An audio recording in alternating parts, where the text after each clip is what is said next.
Point here is that now, if you look at Zenito Cardozo, okay? Yeah.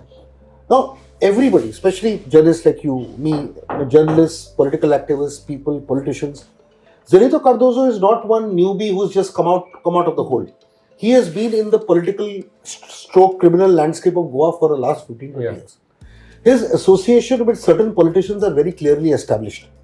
There is no doubt. Now, of course, one cannot jump to the conclusion is that those associations have led to this, or that those politicians involved have led to this. That conclusion one cannot draw.